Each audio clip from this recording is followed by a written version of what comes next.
2 months after the last mission, secret agent Ethan listens to a classified message from US President Erica about the entity. It's a self-aware rogue AI capable of penetrating cybersecurity and predicting probable futures.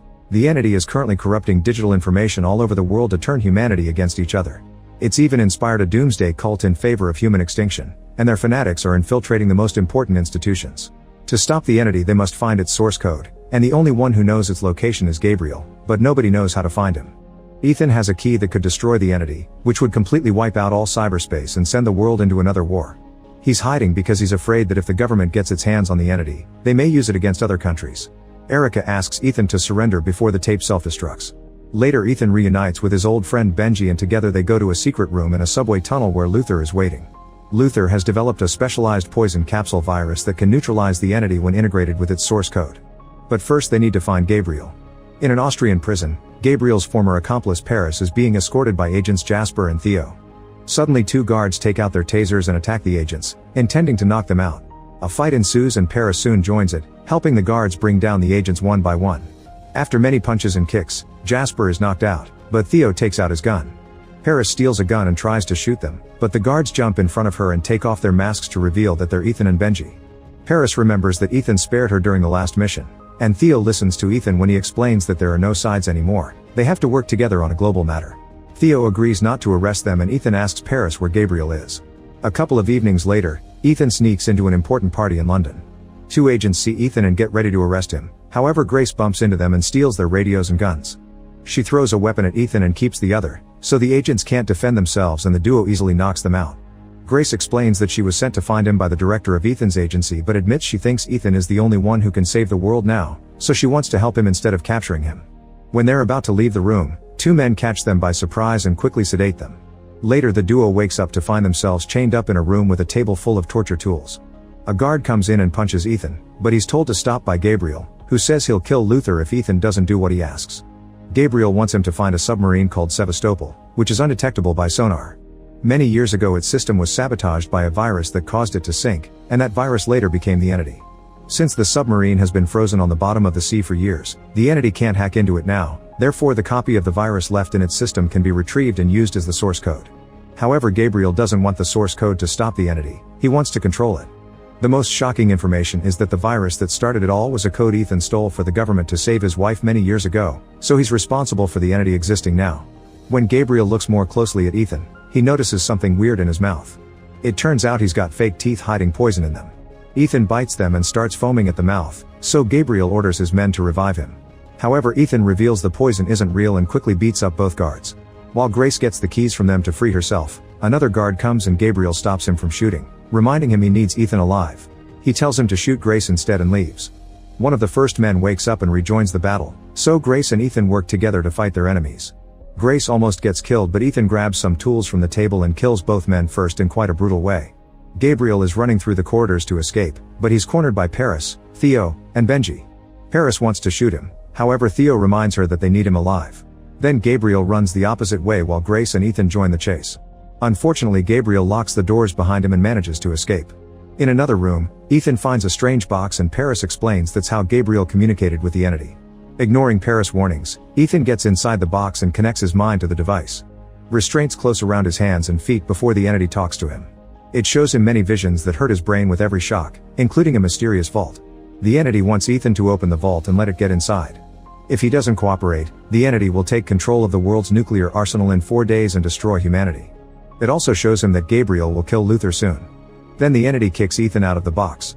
He desperately writes down all the information he got during the visions and tells his team to find the coordinates to the submarine's location before he rushes out, desperate to save his friend. Meanwhile, Luther wakes up to find a dead nurse next to his bed.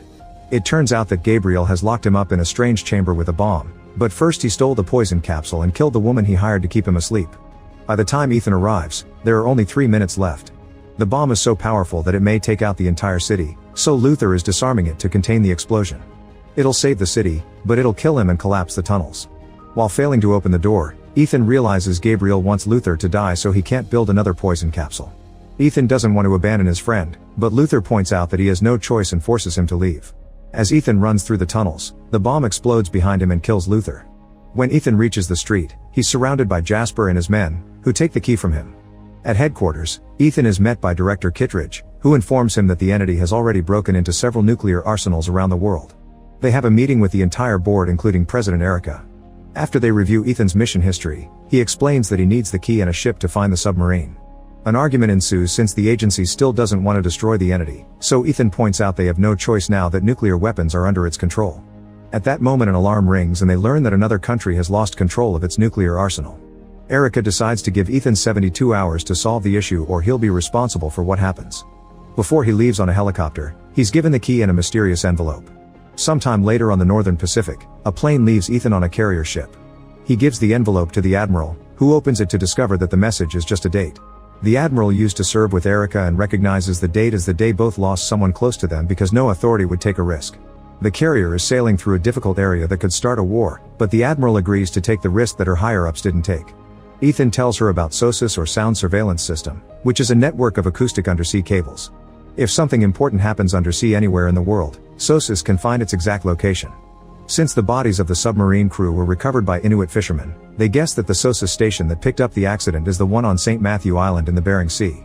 Going there may risk starting a war with Russia, not to mention that Ethan will have to meet his team at the exact same place at the exact same time to bring him out of the ice. The Admiral is skeptical but they don't have a better plan. At the island, Benji and the team meet William, who has been managing the SOSUS station for 30 years. He's a legendary coder who tried to warn people about the entity for decades, but nobody listened to him. William wants to help them, however his house has already been invaded by Russian mercenaries who are now coming out of hiding. They're also looking for the lost submarine. William tries to convince everyone that he doesn't have the coordinates they need. He has the disks with the information but not the machines to read them because the higher-ups took everything away to cover up the sinking of the submarine. The Russians still expect William to build a reader and give him 1 hour. On a helicopter, Ethan is told by the pilots that they're seeing Russian ships in the area and that they haven't received the coordinates from the team yet. If they fly around for long they'll run out of fuel to return, but Ethan asks them for 5 more minutes. At that moment 2 Russian jets fly in front of them as a warning, so Ethan decides to jump into the freezing water. While the helicopters leave, Ethan is suddenly surrounded by divers, who take him to the USS Ohio. Ethan meets the submarine's captain and gives him the necklace sent by the Admiral to convince him to help. He explains that he's waiting for the coordinates from his team and asks the captain to raise the antenna, which may give away their location to the Russians. While they wait, they look at the radar to keep an eye on enemy ships and Ethan notices that a Russian submarine reached the island an hour ago. The crew shows Ethan a special pressure suit that can take him to profound depths, although they admit they haven't tested it below 300 feet. To conserve air, he'll have to descend pretty fast, which may result in side effects like mental confusion, tremors, and even convulsions. He'll have around 20 minutes to get to the decompression chamber, otherwise he'll die. Ethan starts exercising to help with his breathing and the captain warns him he'll use the antenna one last time before shutting it off. Back in the house, Benji helps William build the reader. While everyone is distracted, William confesses that he destroyed the disk that had the coordinates, but he's memorized them. He writes them down on a piece of paper and hides it on his watch, which he then discreetly hands to his wife while asking her to feed the dogs. Grace overhears them talking and volunteers to help. A mercenary follows the women to the kennel. William's wife hits him with a shovel and Grace jumps in to fight him, causing him to shoot his gun. The rest of the team hears it and sees it as a signal, so they start fighting the mercenaries too. Plenty of punches are exchanged, many weapons are shot, and in the struggle they accidentally knock off some coal from the stove, which lights the house on fire. Everyone just keeps on fighting so William rushes to the radio to send the coordinates. At the same time in the submarine, Ethan is attacked by a crew member with a knife, who is part of the entity cult and doesn't want it to be stopped. The men start fighting all over the room, breaking some pieces of equipment while the captain finally picks up the coordinates. Ethan pushes the guy's face against a rolling machine, but the man still manages to pick up his knife to attack again. When he's about to stab Ethan, another crew member hits the guy from behind to knock him out. In the house, Theo and Paris are doing most of the fighting. Benji tries to help but a bookshelf falls on him and the mercenary leader. Paris is captured, so she hits the guy to force him to shoot and the bullets hit his teammate. This frees Theo, who opens fire at Paris' opponent in return. When the Russian mercenaries realize that William is sending out the coordinates, they decide to run away and let their submarine pick up the transmission. William and the team manage to leave the building before it collapses. Grace leaves with William's wife, who teaches her how to use a sleigh and the words to guide the dogs so she can transport all the pressure chamber equipment to meet Ethan. In the submarine the captain tells Ethan that the coordinates are located near Africa. Ethan thinks that doesn't make sense and searches for the exact opposite point, which marks a place near his current location. William sent them backwards to trick the Russians. As the submarine takes off, they notice that the Russians are following them. Once the submarine reaches the spot from the coordinates, Ethan suits up and the crew reminds him of the limited time he has to pull this off. To help with the pressure, the chamber is filled with water before Ethan opens the door. He feels dizzy for a second before he jumps out and starts swimming as quickly as possible. At that moment the Russian submarine appears and almost hits him, but Ethan stays hidden on its side and manages to move on without being detected. Using several flares, Ethan searches the area until he finds the Sevastopol. When he gets inside, water immediately goes in too and the weight causes the submarine to move. Ethan connects a device to the generator to restore power and discover many bodies that weren't sucked out when the submarine sank. In the next room he finds a bunch of torpedoes, so he has to walk carefully to avoid activating them. This is harder than it should be because the submarine keeps rolling, thanks to the water flooding it. Eventually Ethan finds the system chamber and opens the computer hatch with a special key, which allows him to steal the hard drive. As he starts making his way back, he realizes that the submarine has completely tilted and will sink more deeply at any second. He has to swim carefully to dodge the torpedoes, which also keep rolling around. One of them blocks the door, so Ethan will have to escape through the torpedo tube.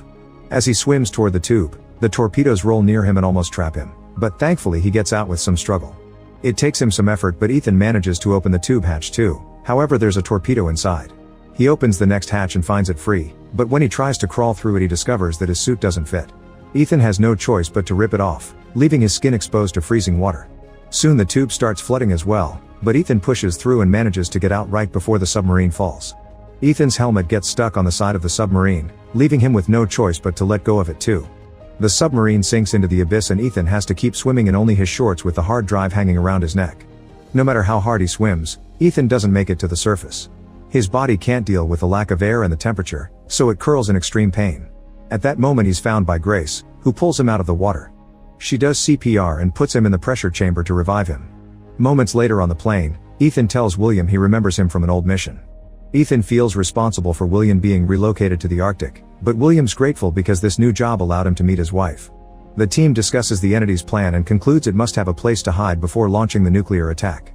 William thinks that the safest place is the Doomsday Vault, a top-secret, fully shielded, solar-powered data server. Ethan realizes that's the place the entity showed him in the visions and guesses that Gabriel must already be there. They need to get Luther's poison capsule back from him to combine it with the source code, then that combo will force the entity to enter a 5D optical data drive and capture it there. However, they must pull out the data drive at the exact second to keep the entity from escaping but also to prevent it from launching the nuclear attack. First they'll have to let the entity enter the vault, so they'll have to give the hard drive to Gabriel to let him do the combination and stop him at the last second.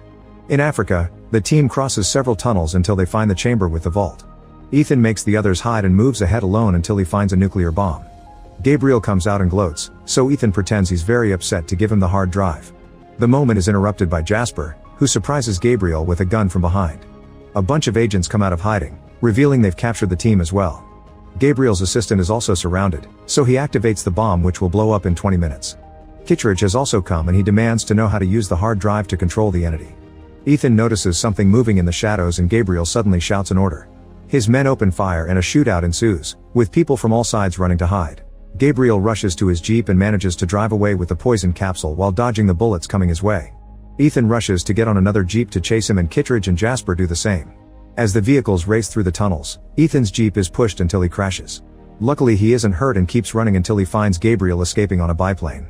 Ethan's about to give up when he sees the assistant getting away on a plane too, so he holds on to a metal bar to come along. He then climbs up until he reaches the pilot's seat and punches the assistant to knock him out. The plane starts to fall and roll, so the assistant's body drops out when Ethan pulls off the seatbelt. Then Ethan takes control of the plane and chases after Gabriel. Their planes hit each other a few times, causing some damage in the process. Back in the cave, Benji reveals that he's been shot. William volunteers to disarm the bomb, so his wife and Theo stay with him while Paris and Grace take Benji into the server room. William thinks they may not make it but soon discovers there are some cables he can cut to make the explosion smaller and give them a short window to escape.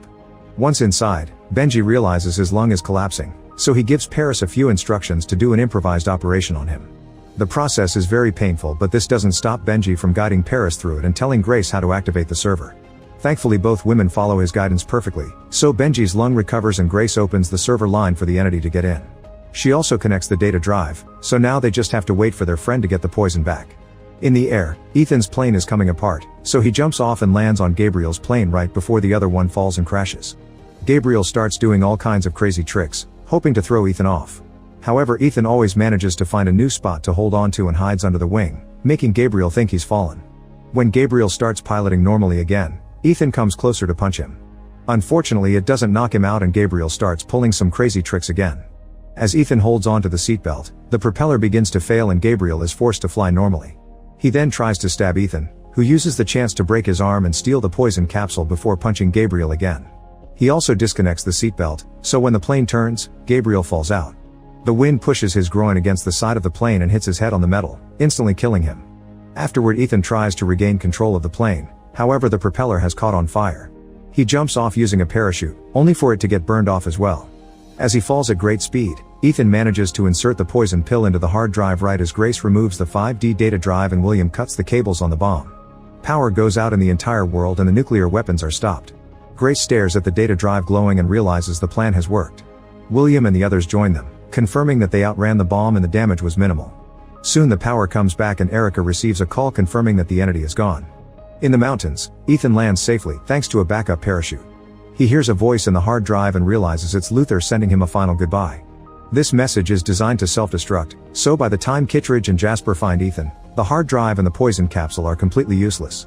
Kittredge is frustrated but Jasper actually congratulates Ethan for his success. Sometime later the team reunites with Ethan and Grace gives him the data drive with the entity.